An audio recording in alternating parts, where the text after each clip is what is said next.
ప్రపంచంలో ఎవరికైనా తమకిష్టమైన ఉద్యోగం దొరికితే ఇక దాన్ని వారు జీవితాంతం కంటిన్యూ చేస్తూనే ఉంటారు. వేరే ఉద్యోగాల జోలికి పోరు. రిచ్ డాడ్ ఏం చెప్తాడంటే తమకిష్టమైన ఉద్యోగం చేస్తూ కూడా వేరే పని చేయొచ్చని, తన ఉద్యోగాన్ని వదిలిపెట్టకుండానే ఇంకొక వ్యాపార సామ్రాజ్యాన్ని స్థాపించవచ్చు. అయితే ఒకేసారి దాన్ని పెద్ద స్థాయిలో మొదలు పెట్టాల్సిన అవసరం లేదు. మీకు ఇష్టమైన పనుల్ని కొద్ది కొద్దిగా మీరు జాబ్ చేస్తూనే చేసుకోవచ్చు. ఇక్కడ మన ఉదాహరణకి మెక్డొనాల్డ్స్ గురించి తెలుసుకుందాం. మెక్డొనాల్డ్స్ యొక్క ఫౌండరు రే క్రాక్ 1974లో ఒక యూనివర్సిటీలోని MBA స్టూడెంట్స్కు లెక్చర్ ఇస్తూ వారిని ఒక ప్రశ్న అడిగాడు. మీకు తెలుసా మేము ఏం బిజినెస్ చేస్తున్నామని? అది విన్న అక్కడున్న స్టూడెంట్స్ అందరూ నవ్వారు. ఆయన మళ్ళీ అదే క్వశ్చన్ అడిగాడు. అప్పుడు ఒక కుర్రాడు ధైర్యం చేసి లేచి నిలబడి జవాబిచ్చాడు. సార్, మెక్డొనాల్డ్స్ గురించి ఎవరికి తెలియదు? మీరు చేసేది ఫాస్ట్ ఫుడ్ బిజినెస్ కదా.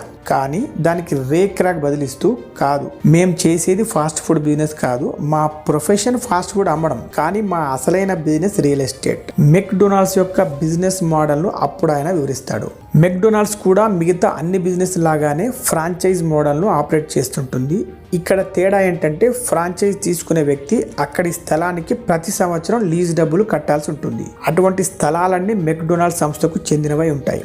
లీజ్ డబ్బులు ఎంత కట్టాలనేది అక్కడ ఏరియాను బట్టి, బిజినెస్ని బట్టి ఆ సంస్థ వారే నిర్ణయిస్తారు. వారికి వచ్చే ఆదాయంలో 80% ఇలా అద్దెకి ఇవ్వడం వల్ల వచ్చేది. ఇలాంటివి కొన్ని వేల ప్రాపర్టీస్ ఆ సంస్థకు ఉన్నాయి. కాబట్టి ఈరోజు మెక్డొనాల్డ్స్ ఒక ఫాస్ట్ ఫుడ్ సంస్థే కాదు, ఒక పెద్ద రియల్ ఎస్టేట్ కంపెనీ కూడా. దాదాపు ఇలాంటి బిజినెస్ మోడల్నే డీమార్ట్ కూడా ఫాలో అవుతూ వస్తుంది. ఫ్రాంచైజీలు ఇవ్వకపోయినా దాదాపు ప్రతి ఒక్క స్టోర్స్ తమ సొంత స్థలంలోనే పెడతారు. కాబట్టి దానివల్ల ఆపరేటింగ్ కాస్ట్ తగ్గిపోయి వేరే ఇతర స్టోర్స్ కంటే తక్కువ ధరకే వస్తువులను అమ్ముతుంటారు. రిచ్ డాడ్ చెప్పేది ధనవంతులు పాటిస్తున్న ఈ రహస్యాన్ని. అందుకే రిచ్ డాడ్ చెప్పేది ఏంటంటే మనం చేస్తున్న ఉద్యోగంతో పాటు మంచి అసెట్స్ కూడా ఏర్పరచుకుంటే వాటి ద్వారా కూడా ఆదాయం వస్తూ ఉంటుంది. రిచ్ డాడ్ చెప్పిన ప్రకారం మంచి అసెట్స్ ఏంటో చూద్దాం. ఒకటి బిజినెస్. ఇక్కడ మనం వ్యక్తిగతంగా ఉండాల్సిన అవసరం లేదు, దాన్ని వేరే వారితో కూడా నడిపించవచ్చు.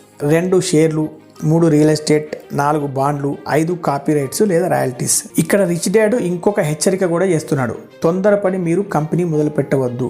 చాలా మంది ఏం చేస్తారంటే కొన్ని రోజులు ఉద్యోగం దొరక్క ఖాళీగా ఉన్నప్పుడు సొంతది ఏదో ఒకటి చేసుకుందాంలే అని బిజినెస్ స్టార్ట్ చేస్తారు. అలా మొదలుపెట్టిన కంపెనీలు 100కు 90 కంపెనీలు మొదటి 5 సంవత్సరాల్లోనే మూతపడుతున్నాయి. అందుకే మీకు నిజంగా ఇంట్రెస్ట్ లేకుండా, ఆ బిజినెస్ గురించి అన్ని విషయాలు తెలుసుకోకుండా తొందరపడి బిజినెస్ స్టార్ట్ చేయవద్దు. మైండ్ యువర్ ఓన్ బిజినెస్ అని రిచ్ డాడ్ చెప్తున్నది అదే. రిచ్ డాడ్ ఈ సందర్భంగా చెప్పిన ఇంకొక ముఖ్య విషయం లగ్జరీ వస్తువులు కొనడం గురించి.